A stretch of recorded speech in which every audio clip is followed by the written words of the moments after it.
नमस्कार, मैं डॉक्टर अमिताभ बनर्जी। मैं एक महामारी विशेषज्ञ, पब्लिक हेल्थ स्पेशलिस्ट। मैं आर्म फोर्सेस में रहा, एपिडेमियोलॉजिस्ट, फिर प्रोफेसर रहा। अभी मैं यूएचओ का चेयरपर्सन हूँ। एक हमारा संगठन है जो कि आपको हेल्थ समाचार लाता है। क्यूवाई हमारे जो मीडिया पार्टनर है, उनके ज़रिए। तो हर फ्राइडे को आप हम कुछ टिप्पणी करते हैं कुछ हेल्थ न्यूज़ के ऊपर, यूएचओ न्यूज़लेटर। तो आज का तारीख में हम न्यूज़लेटर लाए हैं।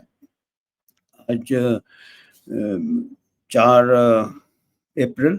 तो आज के 3 मुद्दे हैं जिसमें हम बात करना चाहेंगे, और तीनों मुद्दे बहुत ही ज़रूरी मुद्दे हैं, बहुत ही इम्पोर्टेंट मुद्दे हैं। पहला मुद्दा है कि बहुत बड़ा बीसीजी वैक्सीन ट्रायल किया जा रहा है हमारे देश में, 50 लाख पॉपुलेशन में, 22 स्टेट्स में। उसके बारे में हम बात करेंगे, और उसमें जितने भी एथिकल प्रिंसिपल्स हैं उसको उल्लंघन किए जा रहे हैं, जो कि आज के 21वीं सदी में हम सोच भी नहीं सकते। और ये गवर्नमेंट स्पॉन्सर स्टडी है, जबकि आईसीएमआर के गाइडलाइंस है। तो पहला मुद्दा हमारा वो रहेगा। दूसरा मुद्दा काफ़ी चिंताजनक है। एक कोई अस्पताल है अमेरिका में, वहाँ पे कई वर्किंग स्टाफ, पर्टिकुलरली नर्सेस, कई नर्सेस को इकट्ठे कुछ ही महीने में बहुत सारे ब्रेन ट्यूमर केसेस हुए हैं। 10 से ज़्यादा ब्रेन ट्यूमर हुए हैं। तो इसके ऊपर ये भी मेन स्ट्रीम मीडिया में आया है, अमेरिकन मेन स्ट्रीम मीडिया में। तो इसके ऊपर हम थोड़ा बात करेंगे कि क्या हो सकता है या क्या करना चाहिए।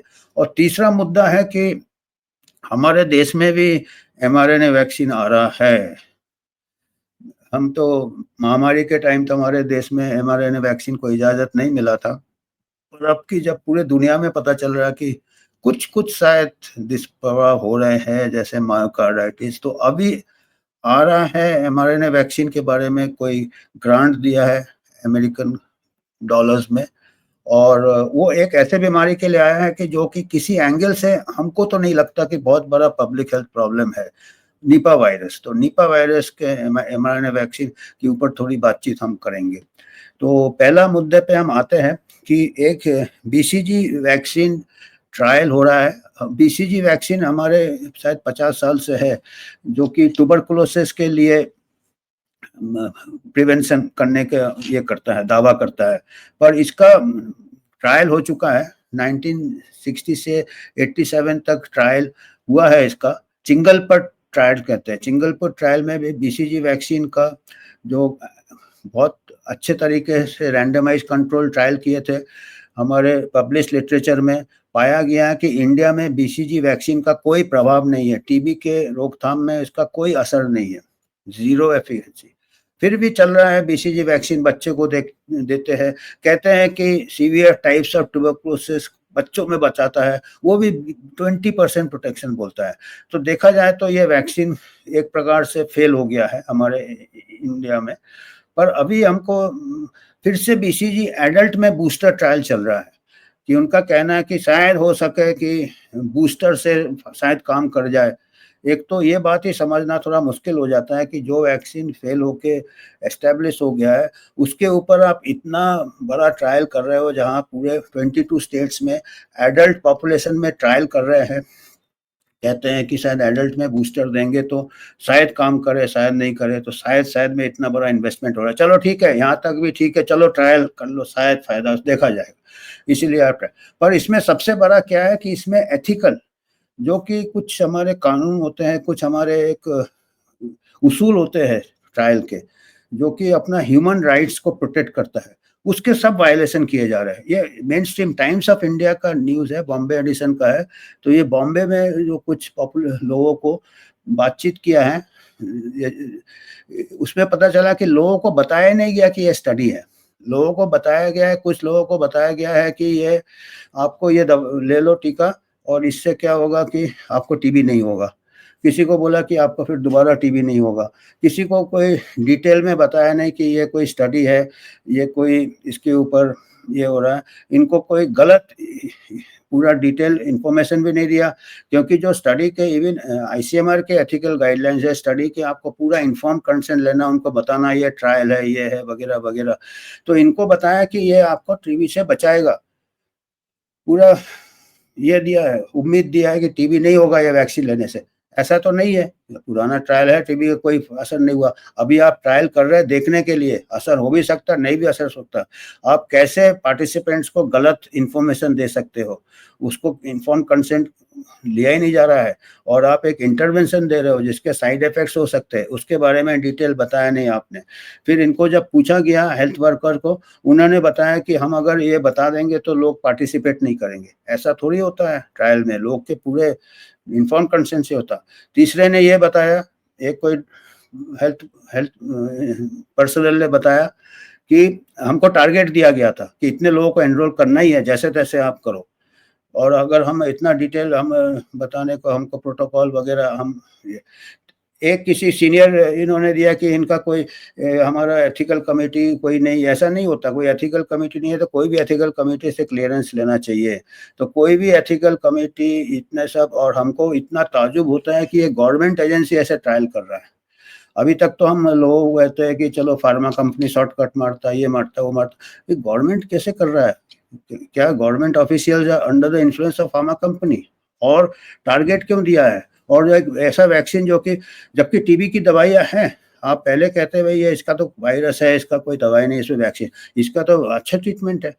पिछले साल तो शॉर्टेज था जो दवाइयाँ जो काम करती है। ठीक है, जो भी है एथिकल वायलेशन है नंबर 1। इसको हमको याद दिलाता है ऐसा। और ये जितने भी पार्टिसिपेंट्स हैं इसमें, इसी न्यूज़ आइटम में दिया है, ये गरीब पार्टिसिपेंट्स है। ये भी वल्नरेबल पॉपुलेशन कहते हैं इनको एक्सप्लॉयटेशन कहते हैं, शोषण कहते हैं इसको। और ऐसा हुआ था अमेरिका में 1932 में, टस्कगी ट्रायल है।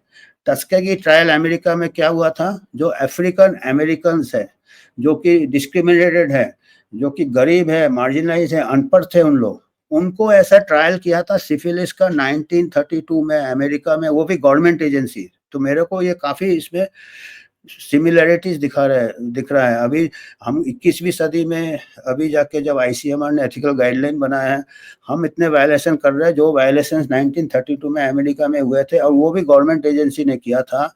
सिफिलिस का वो लॉन्ग टर्म ये देखना चाहते थे, करीब 600 लोगों को एनरोल किया था, उसमें से करीब 299 आपके ये थे, 299 पेशेंट्स थे सिफिलिस के, और बाकी कंट्रोल थे। 600 में से 301 कंट्रोल थे, और उनको सिफिलिस नहीं था। सिफिलिस एक ऐसी बीमारी थी 1932 में जिसका कोई इलाज नहीं था, और वो प्रोग्रेस होता था अलग अलग ऑर्गन को ऐसे किया। ये सब पार्टिसिपेंट्स है, आप समझ ही गए। इन लोग को डिस्क्रिमिनेशन चलता था अमेरिका में, ये चलता था, अपार्थी चलता था, भेदभाव चलता था।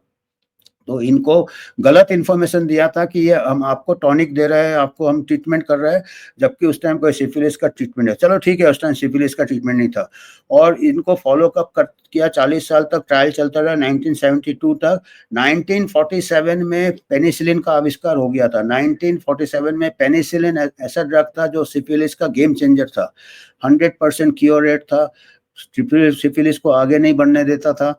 इन्होंने पेनिसिलिन आने के बाद भी जो स्टडी के जो पार्टिसिपेंट्स थे उनको पेनिसिलिन नहीं दिया, उनको अंधेरे में रखा, और उनमें से कई लोग बुरी तरह बीमार हो गए, कोई पागल हो गए, क्योंकि ब्रेन में भी इफेक्ट करता सिफिलिस, किसी का हार्ट इफेक्ट हो गया, देहांत हो गया, पैरालिसिस हो गया, न्यूरोपैरालिसिस होता, तरह तरह कई लोग। तो ये फिर 1970 में कोई एक डॉक्टर था, उसको ये सीनियर को कंप्लेन किया कि ये तो अनएथिकल है, तो उसको बोला हम इंक्वायरी करेंगे। इंक्वायरी में भी सब कुछ दबा दिया गया। फिर उसने कोई पत्रकार मित्र को बताया, फिर पत्रकार ने इसका भांडा फोड़ा, जैसे अभी टाइम्स ऑफ इंडिया में बीसीजी वैक्सीन के ऊपर आया। तो पत्रकार ने जब भांडा फोड़ा तब हल्ला गुल्ला हुआ, तब एक्टिविज्म हुआ, तब 1972 में ट्रायल को होल्ड किया, पर नुकसान हो गया था।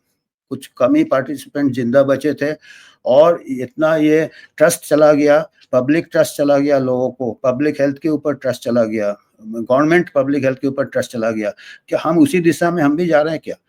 उसको फिर यहाँ तक इतना ट्रस्ट कम हो गया लोगों का कि फिर जो प्रेसिडेंट बिल क्लिंटन थे 1997 में, उन्होंने एक पब्लिक अपोलॉजी पेश किया, उन्होंने एक माफी मांगा इन लोगों से कि हमसे गलती हो गई, हमसे शोषण हुआ है, हमसे ये देखिए bill Clinton अपोलोजाइजेस for Tuskegee experiment, और कुछ 3-4 या हैंडफुल ऑफ लोग जो बचे थे उनके साथ ये बिल क्लिंटन का फोटो है। उन्होंने माफ़ी मांगा कि ये बहुत एथिकल वायलेशन हुआ और गलती हुई। उसके बाद 1972 के बाद स्ट्रॉन्ग गाइडलाइंस बने थे अमेरिका में, बेलमोंटे रिपोर्ट बने थे कि एथिकल होने चाहिए, ट्रायल में वायलेशन नहीं होना चाहिए, इन्फॉर्म कंसेंट होना चाहिए, पूरे ट्रायल पार्टिसिपेंट को नज़रअंदाज नहीं करना चाहिए।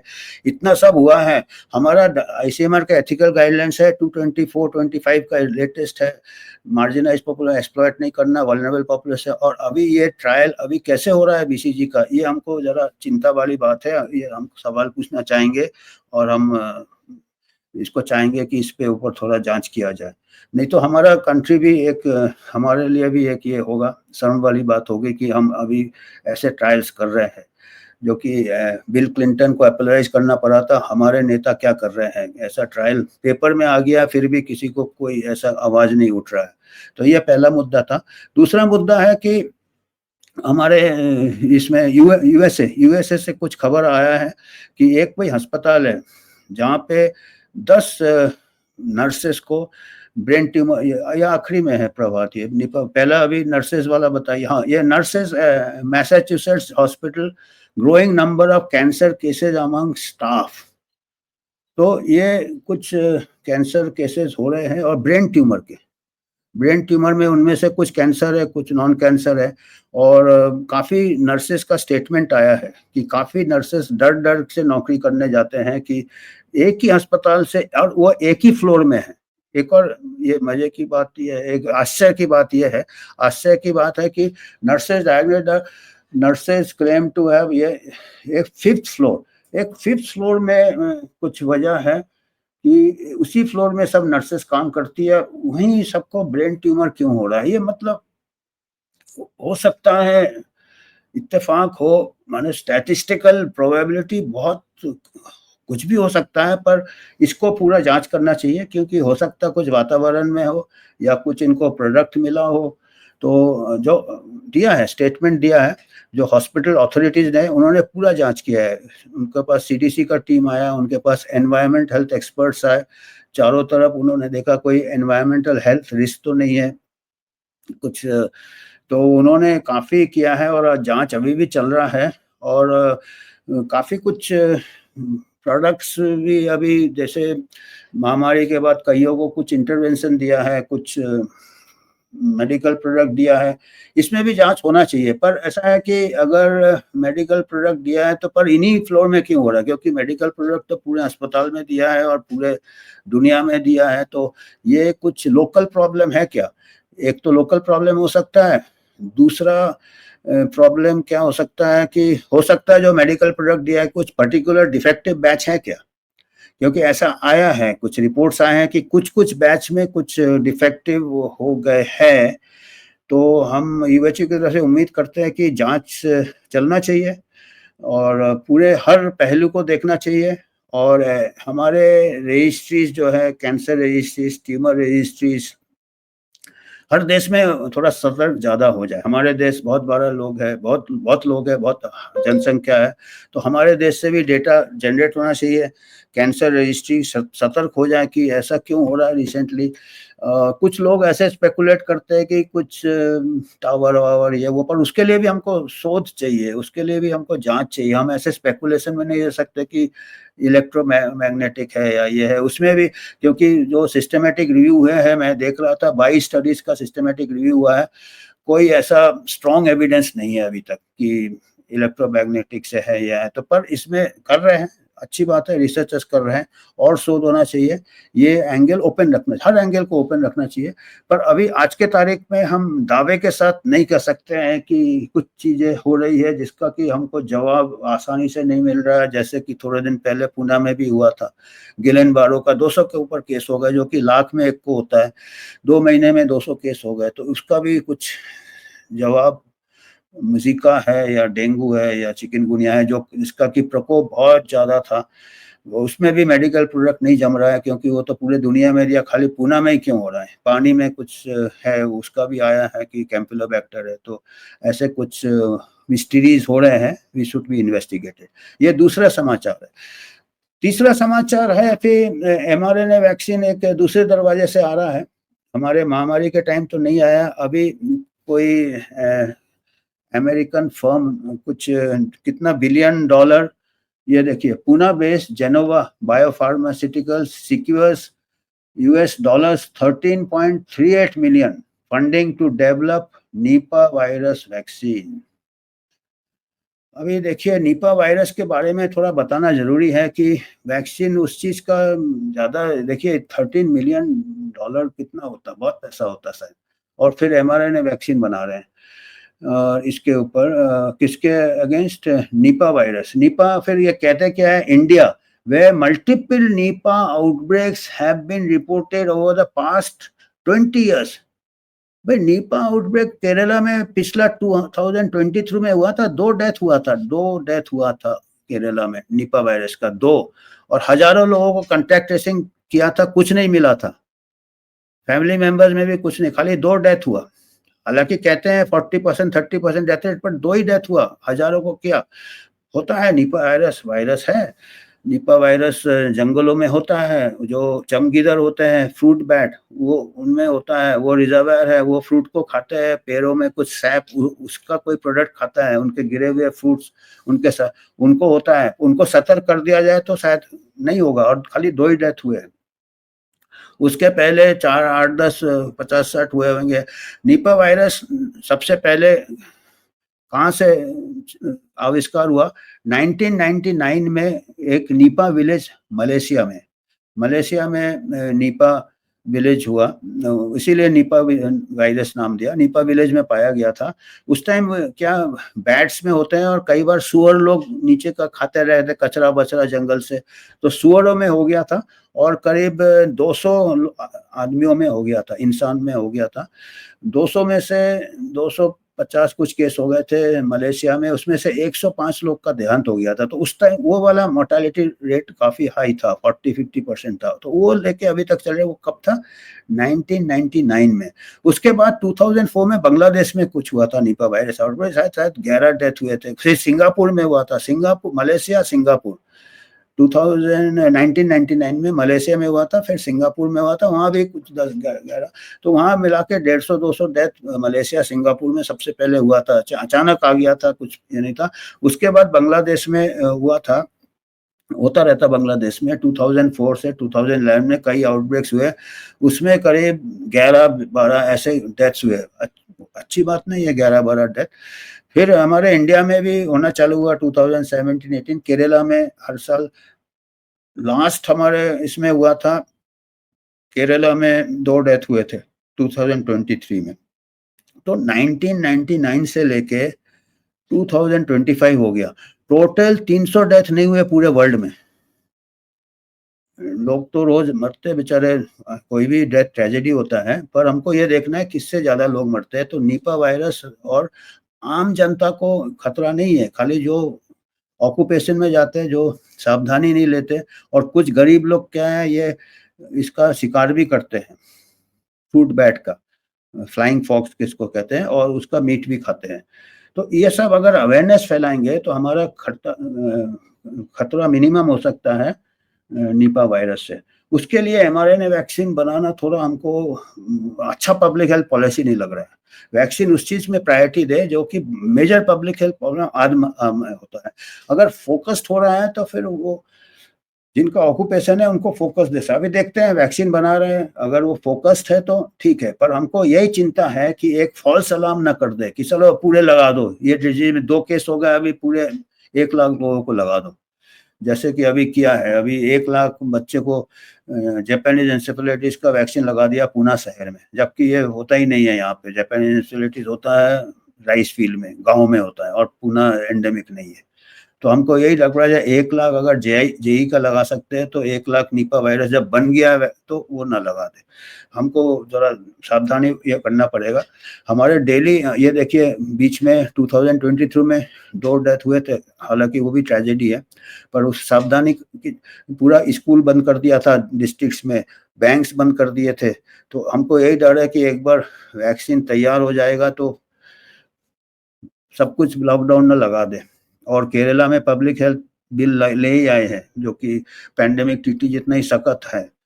तो ये फिक्र हमको होता है। दूसरा फिक्र यह है, कई ऐसे कंट्रीज है जो कि कई वायरसेस में रिसर्च कर रहे हैं और जिस देश में कर रहे हैं उनके देश के गवर्नमेंट को भी नहीं मालूम है। निपा वायरस में भी कुछ अंडरग्राउंड चल रहा था कुछ साल पहले। देखिए ये न्यूज़ कब का है, 2020 का है। वही पैंडेमिक के दौरान ही क्या क्या चल रहा। Halt Nipah virus project with Indian lab, US health agency CDC जो अमेरिका का गवर्नमेंट एजेंसी है, उनके जो पब्लिक हेल्थ एजेंसी है, कोई private lab Manipal centre for virus research, एक प्राइवेट लैब है, उनके साथ वायरस सैंपल्स ले रहा था अपने रिसर्च के लिए। अभी देखिए क्या क्या रिसर्च होते रहते हैं, गेन ऑफ फंक्शन, वैक्सीन, ये वो, जो कि इंडियन गवर्नमेंट को नहीं मालूम था। ये तो एक प्रकार का highest form of security leak है। और फिर इंडियन गवर्नमेंट ने बोला कि यूएस हेल्थ एजेंसी को कि निपा वायरस का प्रोजेक्ट को हॉल्ट करो, जो कि बिगर knowledge of the Indian government, American government कर रहा था। कोई प्राइवेट पैसे से कुछ भी चल रहा है, अभी खरीद लिया वो प्राइवेट लैब को, अभी वही अमेरिकन पैसा आ रहा है निपा वायरस का mRNA वैक्सीन। ये क्या है, इसके ऊपर हम यूएचओ यही चाहता है कि इसके ऊपर थोड़ा इन्वेस्टिगेशन हो कि क्या चक्कर है ये। इतना कुछ पब्लिक हेल्थ प्रॉब्लम है तो डेफिनेटली करे, पर है क्या, डेटा क्या है हमारे पास? पूरा 25 साल का डेटा लिया जाए 1999 से अभी का, निपा वायरस कितने केसेस, कितने डेथ्स देखना चाहिए ना। 2 डेथ अगर 2023 में हुआ, हमारे यहाँ हर साल 18,000 20,000 डेथ रेबीज से हो जाता, हर साल 18,000 20,000 WHO का एस्टिमेट है, आप गूगल सर्च कर लीजिए। हम चुप बैठे हैं, कुत्ते घूम रहे हैं हमारे सड़कों में, और निपा वायरस वो आता है जंगल में बैठ, और 2 डेथ हुआ। अभी हम mRNA वैक्सीन बन रहा है, और अंडरग्राउंड ये चल रहा है collaboration between the private lab and, और हमारा सैंपल्स दे रहा है निपा वायरस, इंडियन सैंपल्स बाहर जा रहे हैं। ये एक बहुत खतरनाक चीज है। और ये WHO पैंडेमिक ट्रीटी में भी ये जो प्रोविजन है, ये भी बहुत खतरनाक है, एक्सचेंज ऑफ पैथोजेंस। इससे जो सुपर पावर्स है, ये बायोलॉजिकल वारफेयर की तैयारी कर सकते हैं, ये गेन ऑफ फंक्शन रिसर्च कर सकते हैं। तो ये सब हमको यूएचओ ये रिकॉर्ड में लाना चाहता है कि इसके ऊपर हम आपत्ति बताना चाहते हैं, और कड़ी जांच होनी चाहिए, इंटेलिजेंस जांच होनी चाहिए। तो आज के हमारे इतने ही समाचार थे, धन्यवाद। और हमारा एक अकाउंट है यूएचओ का, उसमें आप योगदान कर सकते हैं। हम ना कोई फार्मा से कोई फंडिंग लेते हैं, ना कोई हम गवर्नमेंट से कोई स्पॉन्सरशिप लेते हैं, ना कोई पॉलिटिकल पार्टी से लेते हैं। हम बिल्कुल इंडिपेंडेंट रहना चाहते हैं, जिसमें कि हम बिगर कोई कॉन्फ्लिक्ट ऑफ इंटरेस्ट के अपने रिसर्च करें, आपसे बातचीत करें, आप ही के मदद से। तो आप जो भी मदद करना चाहते हैं, आप इसमें योगदान दे सकते हैं। धन्यवाद।